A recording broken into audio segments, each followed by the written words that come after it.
அனைவருக்குமே வணக்கம். சற்று முன் கிடைத்திருக்கக்கூடிய ஒரு மிக மிக முக்கியமான செய்தி ஒன்று வெளியாகி உள்ளது. சற்று முன் செந்தில் பாலாஜியின் பல கோடி சொத்துக்கள் முடக்கம், இது மாதிரி செய்திகள் வெளியாயிருக்கு. செந்தில் பாலாஜி அவர்களுடைய வழக்கு பார்த்தீங்கன்னா இன்று பார்த்தீங்கன்னா தீர்ப்பு வழங்கியிருக்கக்கூடிய நிலையில செந்தில் பாலாஜியுடைய ஒட்டுமொத்த கதையை முடிக்கக்கூடிய அளவிற்கு தான் இப்போ உச்சநீதிமன்றம் பார்த்தீங்கன்னா அதிரடியாக இவருடைய வழக்கில் தீர்ப்பு வழங்கியிருக்காங்க. இவருடைய வழக்கில் என்ன தீர்ப்பு வழங்கியிருக்காங்க அப்படின்னு பார்த்தீங்கன்னா, ஏற்கனவே சட்டத்துக்கு விரோதமான பண பரிமாற்ற வழக்கில் பார்த்தீங்கன்னா சிக்கியிருக்கார் இல்லையா.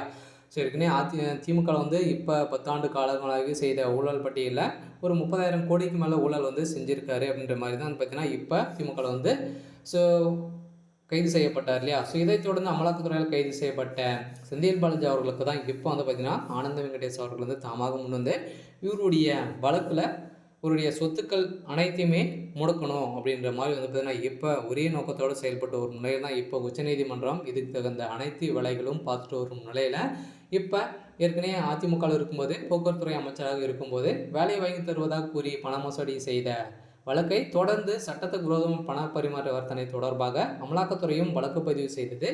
செந்தில் பாலாஜி வீட்டில் அமலாக்கத்துறை கடந்த ரெய்டு நடத்தி அவரை கைது செய்து சிறையில் அடைக்கப்பட்டிருந்த நிலையில் ஓராண்டு காலமாக அவர் சிறையில் இருந்த நிலையில் தற்போது உச்சநீதிமன்றம் உத்தரவின்படி நிபந்தனை அடிப்படையில் ஜாமீன் வெளியில் வந்திருந்த நிலையில் ஜாமீன் வெளியே வந்த 2 நாட்களிலே பார்த்தீங்கன்னா அமைச்சரான சம்பவம் தான் இப்போ உச்சநீதிமன்றம் பார்த்தீங்கன்னா அவர் மீது கேள்விக்கு மேல் சரமாரியாக கேள்விகள் எழுப்பியிருந்த நிலையில் இதன் அடிப்படையில் சட்டவிரோத பணப்பரிமாற்ற தடை கீழ் சட்டத்தின் கீழ் அமலாக்கத்துறை பதிவு செய்த வழக்கு சென்னை முதன்மை அமர்வு நீதிமன்றம் கார்த்திகேயன் முன்பு விசாரணைக்கு நடத்தி வரும் நிலையில் செந்தில் பாலாஜியிடம் பறிமுதல் செய்த தடவியல் ஆய்வுக்கு உட்படுத்தப்படும் என டிஜிட்டல் ஆவணங்களில் நகலை அளிக்க வேண்டும் என செந்தில் பாலாஜி ஏற்கனவே இந்த வழக்கில் கோரிக்கை வைத்திருந்த நிலையில் இந்த கோரிக்கையின் அடிப்படையில் வருகின்ற டிசம்பர் 16ஆம் தேதிக்கு பார்த்தீங்கன்னா இன்றைய நகல்களை கொடுக்கப்படுறதாக உச்சநீதிமன்ற தீர்ப்பு வழங்கியிருக்காங்க.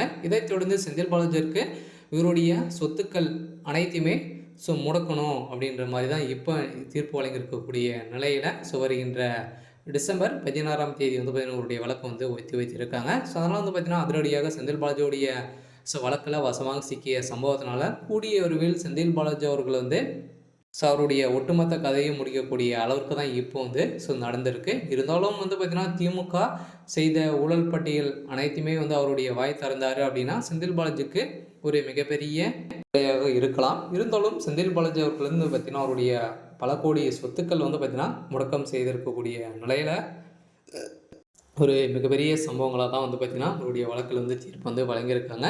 ஸோ கூடிய விரைவில் என்ன நடக்க போகுது அப்படின்றத வெயிட் பண்ணி பார்க்கலாம். ஸோ இது மாதிரி செய்திகளை தெரிஞ்சுக்கணும் அப்படின்னா மறக்காமல் நம்மளுடைய சேனலை சப்ஸ்கிரைப் பண்ணிக்கோங்க. தேங்க்யூ.